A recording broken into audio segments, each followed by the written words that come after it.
important MCQs या PYQs on chapter 3 rest and motion kinematics. इस video में हम क्वेश्चन नंबर 21 से लेकर 30 तक सॉल्व करने वाले हैं मोशन अंडर ग्रेविटी इस टॉपिक के ऊपर। तो without wasting time let us start one by one. First question, a body A is projected upwards with a velocity of 98 meter per second. The second body B is projected upward with the same initial velocity but after 4 seconds. Okay, both the bodies will meet after. बहुत ही बढ़िया question है। तो देखते हैं इसको कैसे solve करना है। यहाँ पे सबसे पहले हम एक सरफेस कंसिडर कर लेते हैं। This is that surface. Okay, अब यहाँ से हम दो बॉडीज़ को प्रोजेक्ट करने वाले हैं। मान के चलिए this is the first body. इस बॉडी को हम इतने इनिशियल स्पीड से इसको प्रोजेक्ट कर रहे हैं 98 मीटर पर सेकंड इन अपवर्ड डायरेक्शन, ऊपर के डायरेक्शन में। ओके, तो जैसे ही इस बॉडी को हम ऊपर के डायरेक्शन में प्रोजेक्ट करेंगे तो ये बॉडी का मोशन स्टार्ट होगा इन अपवर्ड डायरेक्शन। ये एक हाइट तक रीच करेगा, उसके बाद ये वापस आएगा। ओके, अब इसका मोशन हो ही रहा है। जैसे ही हमने इसको प्रोजेक्ट किया था उसके 4 सेकंड बाद हम एक दूसरी बॉडी को प्रोजेक्ट कर रहे हैं उसी हाइट से। ओके, और उसका भी इनिशियल स्पीड जो भी है अपवर्ड डायरेक्शन में वो भी 98 मीटर पर सेकंड है। इतने हाइट से उसको इतने इनिशियल वेलोसिटी उसको हम ऊपर प्रोजेक्ट कर रहे हैं। अब इसका मोशन ऑलरेडी 4 सेकंड पहले स्टार्ट हुआ था। ये ऊपर जाके नीचे आते रहेगा, उस वक्त ये बॉडी ऊपर जा रहा है। ओके, तो अब हम ऐसा कंसिडर करके चलते हैं कि इसका जो भी टाइम ऑफ फ्लाइट है, ये सबसे पहले बॉडी यहाँ से इसका मोशन स्टार्ट होगा, ऊपर जाएगा यहाँ तक, उसके बाद वो रिटर्न आएगा। ओके, रिटर्न आ रहा है और एक पॉइंट पे ये बॉडी यहाँ पे पहुँचा है। उस वक्त इस बॉडी का मोशन यहाँ तक हुआ, ऐसा हम कंसिडर करके चलते हैं। तो दोनों जब मीट हो रहे हैं, यानी इसका जो भी पाथ बन रहा है, अगर मैं पाथ यहाँ पे दिखाऊंगा तो path is like this one, first body का। सो इसका मोशन यहाँ से स्टार्ट हुआ, यहाँ तक गया, फिर वापस यहाँ तक आ रहा है। ओके, ऊपर जाके वापस आ रहा है और इसका मोशन जो भी है वो लेट स्टार्ट हुआ है, 4 सेकंड लेटर है। तो मान के चलिए कि ये इसका पाथ यहाँ से लेके यहाँ तक बना है। अब दोनों के टाइम ऑफ फ्लाइट में अगर देखते हैं तो डिफरेंस कितना है, 4 सेकंड का है। अगर इसका टाइम ऑफ फ्लाइट में t कंसिडर करता हूँ तो इसका टाइम ऑफ फ्लाइट कितना होना चाहिए, t-4 होना चाहिए। जब दोनों यहाँ पे मीट हो रहे हैं तो इस बॉडी का टोटल डिस्प्लेसमेंट कितना हो चुका है, तो यहाँ से लेके यहाँ तक इसका डिस्प्लेसमेंट हो चुका है। इसको हम h1 कंसिडर करेंगे और सेकंड बॉडी का भी डिस्प्लेसमेंट उतना ही हो चुका है। मैं डिस्टेंस की बात नहीं कर रहा हूँ, यहाँ पे डिस्प्लेसमेंट की बात कर रहा हूँ। नो डाउट इसका जो भी डिस्टेंस है ये ऊपर जाके वापस आ रहा है तो इसका डिस्टेंस ज़्यादा बनेगा as compare to this one. लेकिन हम डिस्प्लेसमेंट की बात करते हैं, जब वो दोनों मीट कर रहे हैं तो दोनों का फाइनल पोजीशन सेम है और दोनों का इनिशियल पोजीशन सेम था। ओके, तो अब इस बॉडी के लिए अगर हम देखते हैं तो इस बॉडी को कितनी इनिशियल वेलोसिटी से हमने प्रोजेक्ट किया था, u इतनी इनिशियल वेलोसिटी से प्रोजेक्ट किया था। इसका टाइम ऑफ फ्लाइट कितना है, t है, और ये इसका डिस्टेंस कितना ट्रैवल कर रहा है, डिस्प्लेसमेंट कितना हो रहा है, h1। तो इसके लिए हम एक इक्वेशन यूज़ कर सकते हैं, general equation s is equals to ut plus half at²। ये जनरल हम इक्वेशन ऑफ मोशन यहाँ पे यूज़ कर रहे हैं। अब इसका दोनों का मोशन जो भी हुआ है उसका ओरिजिन हम नीचे ले रहे हैं और उसकी इनिशियल वेलोसिटी का डायरेक्शन अपवर्ड डायरेक्शन में ले रहे हैं, और दोनों बॉडी का जो भी एक्सेलरेशन हो रहा है वो हो रहा है डाउनवर्ड डायरेक्शन में। Okay, so therefore for first body equation of motion ये जो भी है इसको हम कैसे लिखेंगे, h1 is equals to initial velocity है 98 इंटू t माइनस होगा क्योंकि एक्सेलरेशन यहाँ पे नीचे के डायरेक्शन में है, 1/2 g_t²। ये इक्वेशन फर्स्ट बन गया। अब सेकंड बॉडी का इक्वेशन कैसे बनेगा, तो h1 is equals to 98 multiplied by t-4 क्योंकि इसका टाइम ऑफ फ्लाइट कितना है, t-4 है, माइनस 1/2 g इंटू t-4 का स्क्वायर। ओके, तो ये दोनों डिस्टेंस सेम है, एंड सॉरी यहाँ पे h2 होना चाहिए। h1 और h2 ये दोनों डिस्टेंस सेम है, यानी दोनों डिस्प्लेसमेंट सेम है। Therefore we can write here h1 is equals to h2।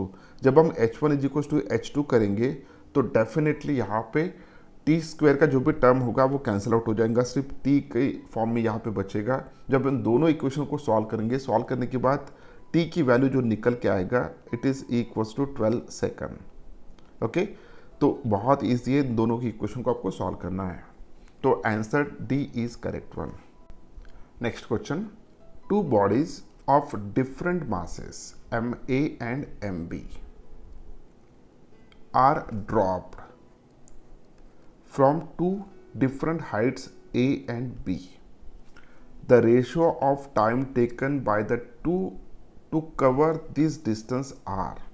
Okay, so यहाँ पे दो different objects है। पहले ऑब्जेक्ट का मास है MA, सेकेंड ऑब्जेक्ट का मास है MB।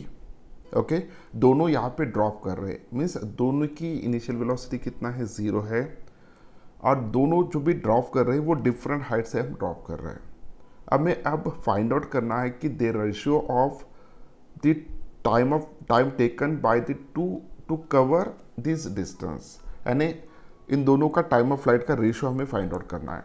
ओके, तो अब यहाँ पे देखिए, दोनों जो भी डिस्टेंस ट्रैवल कर रहे हैं उसके बारे में इंफॉर्मेशन दिया है, दोनों ड्रॉप कर रहे हैं, मीन्स दोनों की इनिशियल वेलोसिटी दिया है। हम फर्स्ट बॉडी के लिए टाइम ऑफ फ्लाइट कंसिडर करेंगे टी ए, और सेकंड बॉडी के लिए टाइम ऑफ फ्लाइट कंसिडर करेंगे टी सफिक्स बी।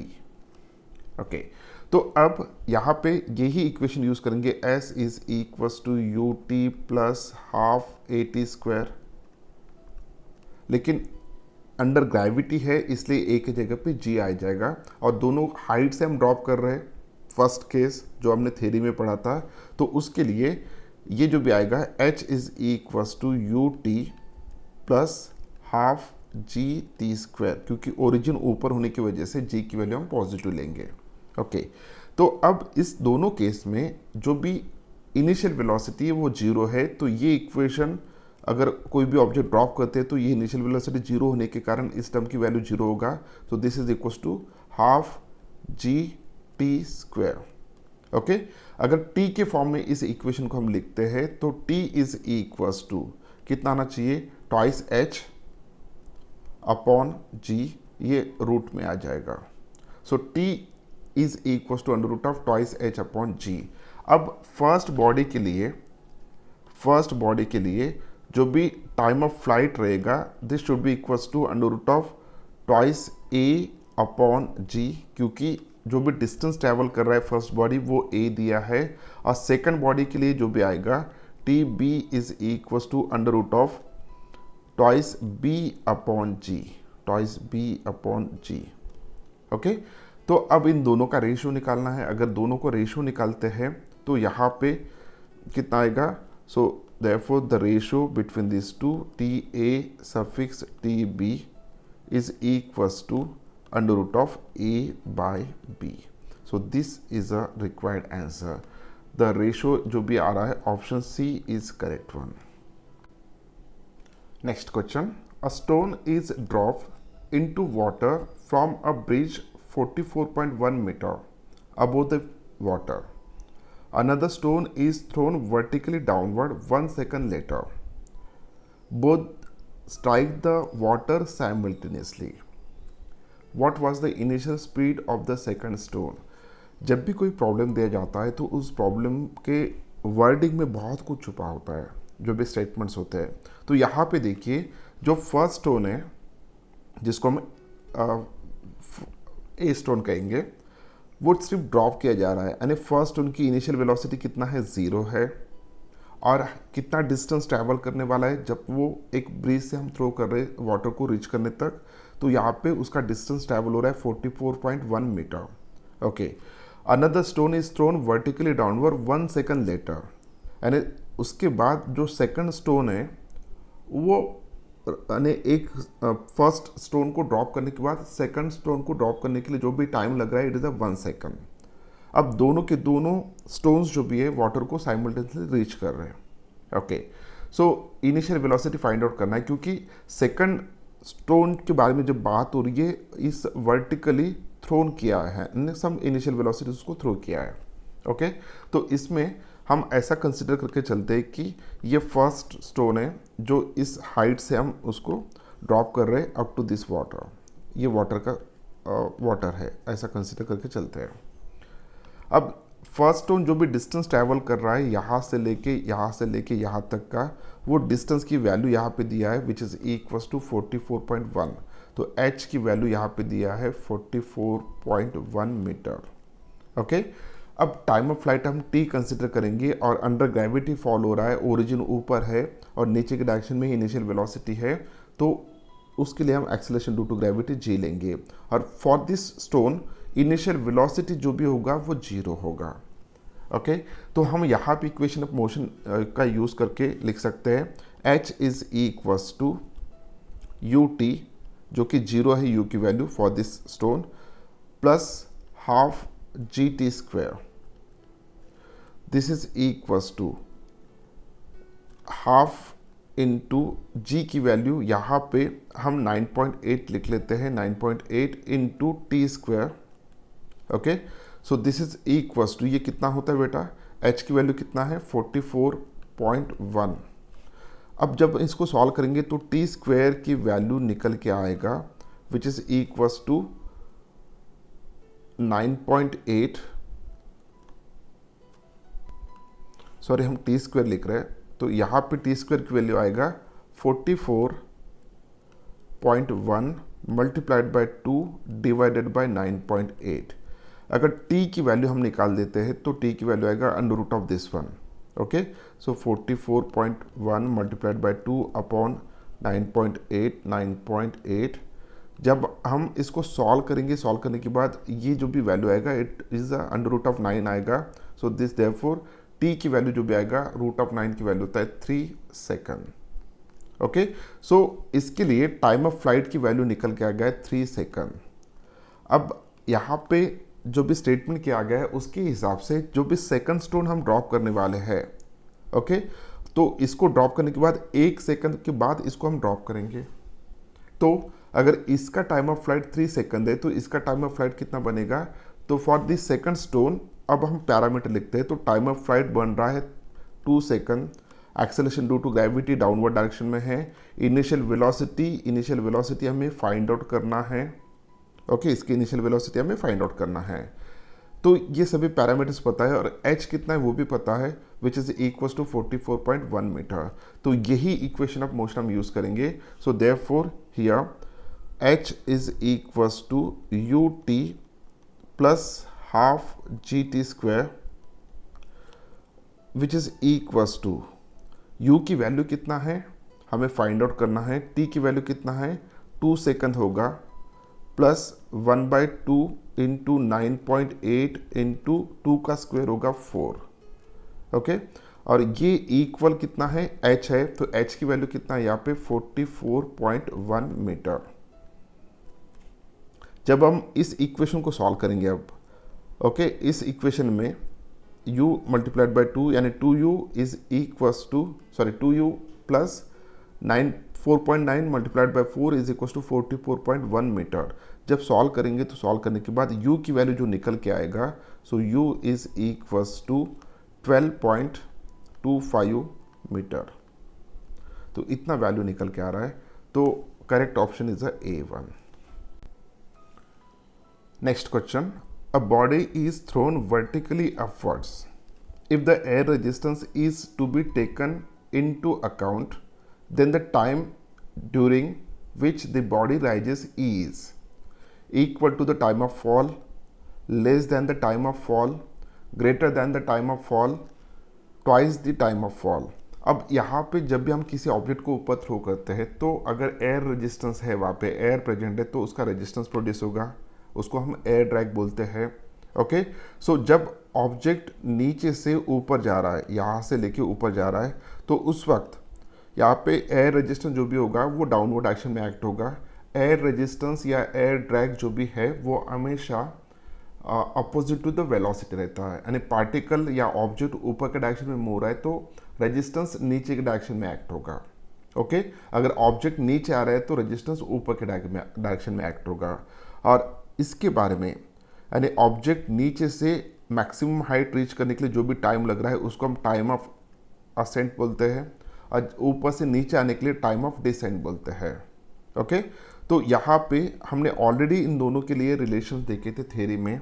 हमने ये देखा था, प्रूव किया था वहाँ पे कि time of ascent is always less than time of descent. तो यहाँ पे क्या पूछा है, if the air resistance is to be taken into account, then the time during which the body rise and time of ascent is always less than the time of descent and time of fall। तो इसके लिए यहाँ पे मैं एक link provide कर रहा हूँ, इस लिंक को देखिए। इस लिंक के में जो भी वीडियो है उसमें पूरा डिस्क्रिप्शन इसका दिया है। इस क्वेश्चन का ऑप्शन बी ऑप्शन जो है वो करेक्ट है। Next question, a body is release from the top of a tower of height h. It takes t seconds to reach the ground. Where will be the ball after time t by 2 seconds? Okay, बहुत easy question है। So इस situation को हम सबसे पहले understand कर लेते हैं। मान के चलिए कि ये ग्राउंड सरफेस है और बॉल को हम इस हाइट से छोड़ रहे हैं। ओके तो जो भी डिस्टेंस बॉल ट्रैवल करने वाला है वो उसको हम h कंसिडर करके चलते हैं, और इसके लिए जो भी टाइम लग रहा है it is equal to t। ये अंडर ग्रेविटी फॉल कर रहा है, it is equal to acceleration due to gravity g। Okay अब जब ड्रॉप किया जा रहा है, रिलीज किया जा रहा है, तो इसकी इनिशियल वेलोसिटी की वैल्यू होना चाहिए 0। तो अब इन चारों में एक रिलेशन आता है, that's a time of flight, sorry जो भी डिस्टेंस है वो ट्रैवल कर रहा है, this distance is equals to initial velocity 0 होने के कारण, so this is equals to 1/2 G T square. नहीं तो कंप्लीट इक्वेशन कैसा है, U T plus half G T square है, तो ये वाला इक्वेशन हो गया। अब यहाँ पे एक्सेलरेशन हमने क्यों पॉजिटिव लिया, क्योंकि हमारा ओरिजिन यहाँ से स्टार्ट हो रहा है और इनिशियल वेलोसिटी इस डायरेक्शन में है, तो एक्सेलरेशन भी उसी डायरेक्शन में, इसलिए हम यहाँ पे जी पॉजिटिव ले रहे हैं। ओके तो ये था फर्स्ट सिचुएशन।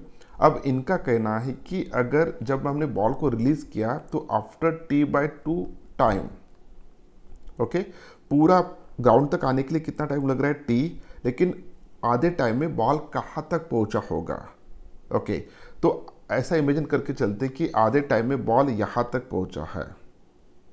ओके क्योंकि उसकी इनिशियल स्टार्टिंग में वेलोसिटी कम होती है, बाद में वेलोसिटी बढ़ती है क्योंकि वो कंटिन्यूसली एक्सेलरेट हो रही है, तो यहाँ तक पहुँचा है।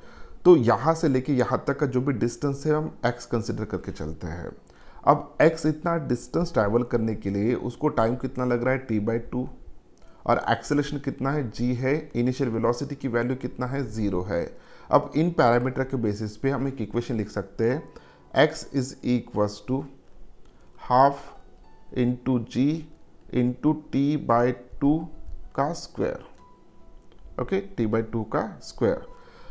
t/2 क्यों लिया, क्योंकि टाइम ऑफ फ्लाइट जो भी है x डिस्टेंस ट्रैवल करने के लिए वो इतना दिया है। So this is equals to 1/2 G T square divided by 4। ओके अब इन दोनों इक्वेशन को जब हम कंपेयर करेंगे तो दोनों इक्वेशन का अगर रेशियो भी लेते हैं तो h अपॉन x, तो h upon x is equals to, तो यहाँ पे क्या कैंसिल आउट हो जाएगा, half get cancel, G get cancel, T square और टी स्क्वायर कैंसिल होगा, यानी यहाँ पे 4 बचेगा। So this is equals to 4। तो x की वैल्यू कितना आ रहा है, x की वैल्यू आ रहा है h/4, यानी x की वैल्यू मिल गया हमें h/4 इतना। ओके लेकिन अब यहाँ पे x की वैल्यू मिल गया विच इज इक्वल्स टू h/4 ये वाला। अब ये जो भी डिस्टेंस है, अगर टोटल हाइट ही h है तो ये जो भी डिस्टेंस है ये this is equals to h/4, तो बाकी बचा हुआ कितना डिस्टेंस होगा, this should be equals to 3h/4। और हमें यही डिस्टेंस पूछा है कि ग्राउंड सरफेस से वो पार्टिकल कहाँ तक पहुँचा है, तो ये जो भी डिस्टेंस बचा हुआ है, okay this should be equals to 3h/4। अब ऑप्शंस देख लेते हैं। एट h/2 फ्रॉम ग्राउंड, ये ऑप्शन गलत है। एट h/4 फ्रॉम ग्राउंड नहीं। Depends upon the mass and volume of the body, ये भी नहीं। एट 3h/4 फ्रॉम ग्राउंड, तो option D is correct one. Next question, A body is slipping from an inclined plane of height h and length L. If the angle of inclination is theta, the time taken by the body to come from top to the bottom of this inclined plane is okay. So यहाँ पे हम inclined plane consider करते हैं like this one. ये inclined plane है, this one is a okay. और एक body जो भी है वो यहाँ से नीचे आ रहा है. अब जब बॉडी यहाँ से नीचे आ रहा है तो एग्जैक्टली उस इंक्लाइन जो भी सरफेस है इसकी हाइट कितना है, h है, और यहाँ से लेके यहाँ तक का लेंथ दिया है which is equals to l. Okay, small l. तो ये चीज़ें हमें पता है. अभी हाइट h दिया है, लेंथ जो भी इंक्लाइन सरफेस का l है.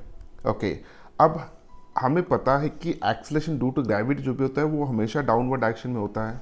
वो हमेशा कौन से डायरेक्शन में होता है, डाउनवर्ड डायरेक्शन में. तो इस डायरेक्शन में एक्सेलरेशन कितना होता है, तो हमेशा याद रखिएगा, हम आगे जाके स्टडी करने वाले हैं कि इस डायरेक्शन में जो भी एक्सेलरेशन होगा it is equals to G sine theta. Okay, अब बॉडी का मोशन, ये उसका मोशन है incline surface, this is a no doubt motion in a straight line. तो इस डायरेक्शन में एक्सेलरेशन कितना है, G sine theta. What is the initial velocity, initial velocity 0 है, रिलीज कर रही है यहाँ से. और टोटल लेंथ कितना कवर करने वाला है, यहाँ तक, which is equals to L. तो इसका जो भी डिस्प्लेसमेंट है वो एल होगा. इस डायरेक्शन में एक्सेलरेशन जी साइन थीटा है, इनिशियल वेलोसिटी यू है, और जो भी टाइम लग रहा है उस टाइम को हम time of flight T consider करेंगे. तो अब इसके लिए इन चारों के बेसिस पे हम इक्वेशन लिख सकते हैं कि h इज इक्वल्स टू, जो फॉर्मूला मैं यूज़ करने जा रहा हूँ वो फॉर्मूला पे सबसे पहले लिख रहा हूँ, u t. Okay, h is equals to U T plus half A t square. So इस फॉर्मूले के हिसाब से डिस्टेंस कितना ट्रैवल करने वाला है, l, which is equals to initial velocity 0 है तो ये टर्म 0 हो जाएगा, हाफ इनटू एक्सेलरेशन कितना है, G sine theta, G sine theta into t square, into t square. Okay, अब इसके बेसिस पे यहाँ पे हम लिख सकते हैं T square is equals to twice L upon G sine theta, twice L upon G sine theta. Okay, अब एल की अगर हम बात करते हैं तो यहाँ पे देखिए ये जो भी डिस्टेंस है this is the L which is equals to hypotenuse of this triangle, और हाइट कितना है, h है. अगर मैं इस केस में साइन थीटा की वैल्यू लिखता हूँ, this should be equals to opposite side upon hypotenuse. तो यहाँ पे l की वैल्यू कितना आएगा बेटा, h upon sine theta. Okay, अब मुझे l की वैल्यू यहाँ पे सब्स्टिट्यूट करना है, therefore this is equals to twice l upon, sorry twice h, अब l की जगह पे h अपॉन साइन थीटा. तो यहाँ पे g into sine theta sine square theta आएगा. ओके, तो ये था t की वैल्यू. हमें फाइंड आउट करना है टी स्क्वायर की वैल्यू ये होगा, हमें t की वैल्यू फाइंड आउट करना है. तो therefore t is equals to root of twice h upon g sine square theta. अब यहाँ पे साइन स्क्वायर थीटा को रूट के बाहर निकाल सकते हैं, तो 1 upon sine theta under root of, क्या बचेगा यहाँ पे, ट्वाइस h अपॉन g. तो ऑप्शन यहाँ पे जो है C option is the correct one. Next question, a particle is projected up with an initial velocity of 80 feet per second. यहाँ पे मीटर पर सेकंड में नहीं दिया गया, फीट में दिया, 80 feet per second. The ball will be at a height of 96 feet from the ground. Okay, after, तो ऑप्शन ए दिया है 2 second and 3 second, option B दिया है only at 3 second, option C दिया है ओनली एट 2 सेकंड, और after 1 and 2 second. Okay, so यहाँ पे देखते हैं कौन सा ऑप्शन करेक्ट होगा. अब मान के चलिए कि एक ऑब्जेक्ट है जिसको हम ग्राउंड सरफेस से प्रोजेक्ट कर रहे हैं ऊपर के डायरेक्शन में, और इसकी इनिशियल वेलोसिटी कितना दिया है ऊपर के डायरेक्शन में, इनिशियल वेलोसिटी दिया है 80 फीट पर सेकंड. ओके, अब यहाँ पे फीट पर सेकंड में है तो इसका जो भी डी एक्सेलरेशन होगा उसकी वैल्यू होता है 32 फीट पर सेकंड। अगर हम मीटर पर सेकंड को फीट में कन्वर्ट करते हैं तो 32 फीट पर सेकंड होगा, और ये माइनस में होगा क्योंकि ये इसका डायरेक्शन डाउनवर्ड होगा, इसका डायरेक्शन अपवर्ड है। ओके, जो भी टाइम लग रहा है वो टाइम हमें फाइंड आउट करना है, लेकिन डिस्टेंस कितना ट्रैवल करना चाहिए, उसका डिस्प्लेसमेंट कितना होना चाहिए, it should be equal to 96 feet. अब ये सभी पैरामीटर यूज करके हम इक्वेशन ऑफ मोशन वाला फॉर्मूला यूज करते हैं। कौन सा? S is equals to U T plus half A T square, ये फॉर्मूला हम यूज करेंगे। अब ये फॉर्मूले में यहाँ पे अगर हम देखते हैं तो H is equals to you T minus half G T square, ये फॉर्मूला होना चाहिए क्योंकि मोशन यहाँ से स्टार्ट हो रहा है तो ओरिजिन यहाँ पे है और ऑब्जेक्ट ऊपर मूव रहा है और एक्सेलरेशन नीचे के डायरेक्शन में है, इसलिए। ओके, तो अब सभी वैल्यू सब्स्टिट्यूट कर देते हैं। सो H की वैल्यू है 96 which is equals to initial velocity 80। So 80 multiplied by T minus 1/2, यानी जी की वैल्यू कितना है बेटा? 32/2 इंटू टी स्क्वायर, तो ये 16 हो जाएगा। Okay, so therefore we can write here 16 T square, ये इधर आ गया। ओके, तो प्लस हो गया minus 80 T plus 96 is equals to 0। अब यहाँ पे अगर हम टर्म यूज करते तो देखिए we can write here T square 16 से डिवाइड करता हूँ तो T square minus 5t plus 6 is equals to 0। अब ये क्वाड्रेटिक इक्वेशन हमें मिल गया है। इस इक्वेशन को जब हम सॉल्व करेंगे तो t की वैल्यू यहाँ पे 2 और 3 होगा। ओके, यानी ये जो भी बॉल है 2 सेकंड बाद 96 इतना हाइट रहेगा, उसके बाद बॉल ऊपर जा रहा है, फिर वापस जब आएगा इसी सिचुएशन पे, उसी पोजीशन पे, तो दोनों केस में डिस्प्लेसमेंट यानी 2 सेकंड के वक्त डिस्प्लेसमेंट की वैल्यू जो भी हो रहा है फ्रॉम ओरिजिन वो 96 फीट हो रहा है, और जब वो ऊपर जाके वापस आ रहा है यानी टोटल टाइम ऑफ फ्लाइट होगा 3 सेकंड, उस वक्त भी डिस्प्लेसमेंट की वैल्यू इतना ही है। तो ऑप्शन 2 सेकंड या 3 सेकंड दोनों हो सकते हैं। The A option is correct. Next question, a rocket is fired upward from the Earth's surface such that it creates an acceleration of 19.6 meter per second square. Okay, if after 5 seconds its engine is switched off, the maximum height of the rocket from the Earth's surface would be। बहुत ही बढ़िया question है। Okay, तो यहाँ पे देखिए 2 slots यहाँ पे बनेंगे। जो भी टोटल हाइट वो अचीव कर रहा है, मान के चलिए कि वो हाइट यहाँ से लेके यहाँ तक है, ऐसा हम इमेजिन करके चलते हैं। Okay, so this is the earth surface, ये अर्थ का सरफेस है, यहाँ से उस रॉकेट का मोशन स्टार्ट हो रहा है, मान के चलिए कि रॉकेट है। सो इस रॉकेट का मोशन यहाँ से स्टार्ट हो रहा है, तो यहाँ पे कहा गया कि rocket is fired upward from the earth surface such that it creates an acceleration of 19.6 metre पर सेकंड स्क्वायर। ओके, तो ये क्रिएट कर रहा है। After 5 second it's engine is switch off, यानी ये कितने विद इंजन ये कितना टाइम ऑफ फ्लाइट चला? 5 सेकंड तक। मान के चलिए कि 5 सेकंड तक ये जो भी रॉकेट है वो इस हाइट तक पहुंचा है 5 सेकंड में। अब यहाँ पे जब रॉकेट पहुंचा तो यहाँ तक वो एक्सेलरेट हो रहा था और उसकी एक्सेलरेशन की वैल्यू कितनी थी? 19.6 मीटर पर सेकंड स्क्वायर, इतना इसका एक्सेलरेशन था इस इंटरवल में। तो मान के चलते कि जब वो इंजन चालू था उस 5 सेकंड में उसने जो भी डिस्टेंस ट्रैवल किया वो है h1। अब यहाँ पे जैसे आएगा 5 सेकंड बाद यहाँ पे पहुँचा, उस वक्त उसकी इंजन बंद हो चुकी है, अब वो फ्री फॉल होने वाला है। लेकिन यहाँ से लेके यहाँ तक इसको एक इनिशियल वेलोसिटी मिल चुकी है, और वो वेलोसिटी जो भी है उसको हम v डैश कंसिडर करके चलते हैं। ओके, तो फर्स्ट स्लॉट के लिए, फॉर फर्स्ट स्लॉट यहाँ से लेके यहाँ तक फर्स्ट स्लॉट, तो इस वेलोसिटी के कारण ये और ऊपर तक जाएगा, इस हाइट तक वो पहुँचेगा। ओके, इस हाइट तक वो पहुँचेगा यहाँ तक। तो जब तक हमने इंजन स्विच ऑफ नहीं किया था उसने H1 इतना डिस्टेंस ट्रैवल किया था। इंजन को स्विच ऑफ करने के बाद उसको एक इनिशियल वेलोसिटी मिल चुकी है, उस वेलोसिटी के कारण वो ऊपर जा रहा है और it reaches the maximum height. Okay, यहाँ पे उसकी फाइनल वेलोसिटी हो जाएगा 0। और जब उसका इंजन स्विच ऑफ हो चुका है, यहाँ से लेके मैक्सिमम हाइट रीच करने तक उसका जो भी डिस्टेंस ट्रैवल किया है या डिस्प्लेसमेंट हो चुका है वो है H2। ऐसा हम कंसिडर करके चलते हैं।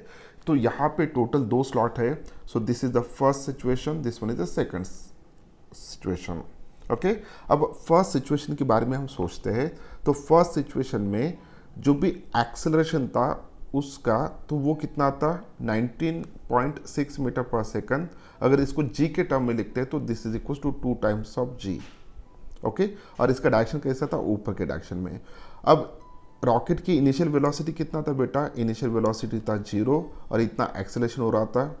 अब फाइनल वेलोसिटी है v dash, h1 is a distance. अब इन पैरामीटर के बेसिस पे ओके, अगर हम सबसे पहले इनिशियल वेलोसिटी फाइंड आउट करते हैं, सॉरी यहाँ पे v डैश फाइंड आउट करते हैं, तो v डैश कितना होगा, तो v is equals to u plus 80, एक फार्मूला है।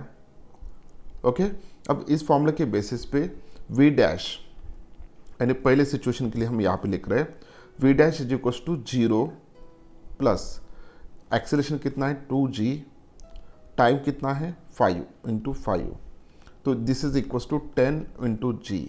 तो वेलोसिटी की जो भी वैल्यू आ चुकी है यहाँ तक पहुँचने के लिए रॉकेट को, ओके, यहाँ पे जो वेलोसिटी मिल चुकी है उसको यहाँ इस पॉइंट पे, वो है v dash which is equal to 10g metre पर second. In terms of g हमने वो रखा है। अब इतने तो वेलोसिटी में पता चला है।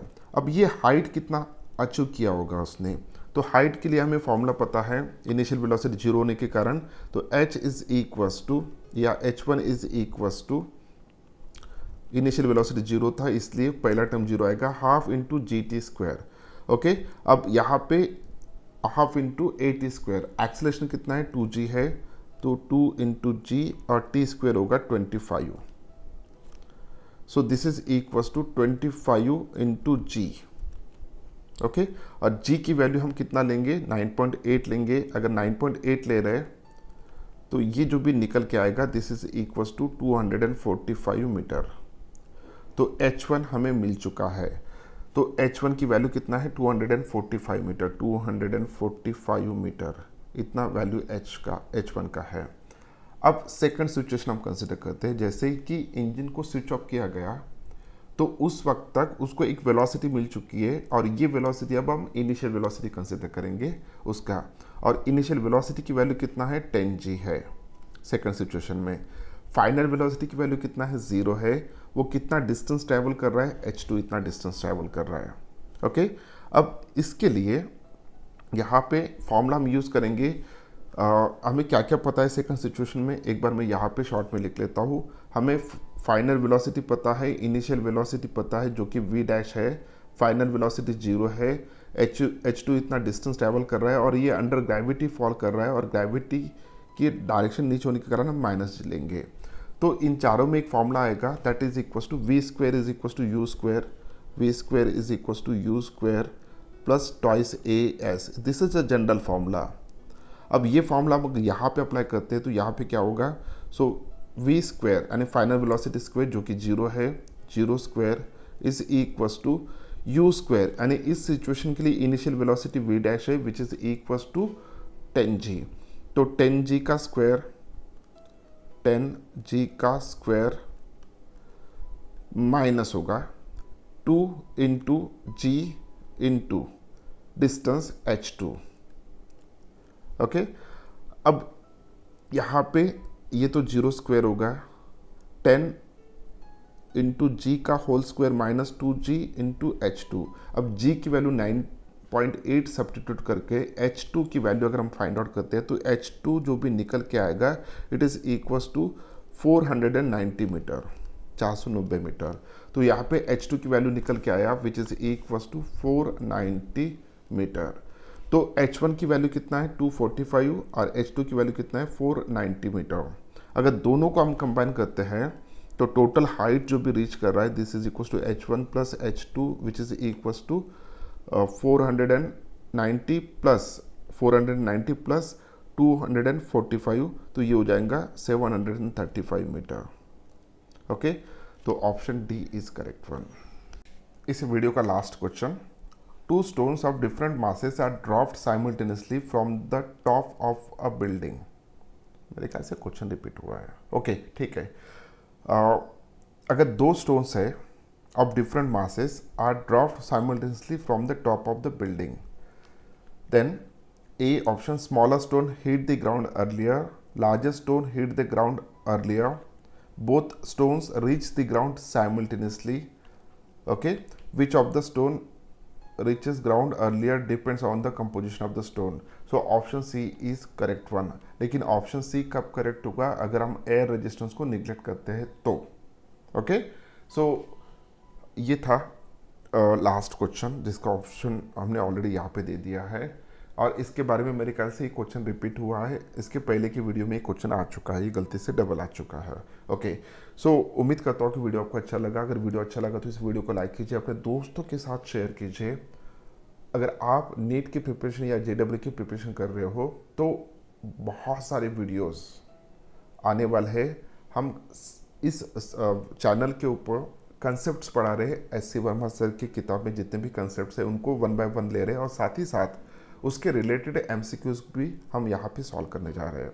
ओके, सो JEE की प्रिपरेशन कर रहे हो तो मेंस और एडवांस का भी सिलेबस यहाँ पे हम करवाएंगे, और सेकंडली अगर नीट कर रहे हैं तो नीट लेवल का भी सिलेबस हम यहाँ पे करवाएंगे। तो उम्मीद करता हूँ कि वीडियो अच्छा लगा, तो वीडियो को लाइक कीजिए, अपने दोस्तों के साथ शेयर कीजिए और चैनल को सब्सक्राइब कीजिए। Thank you very much, bye bye.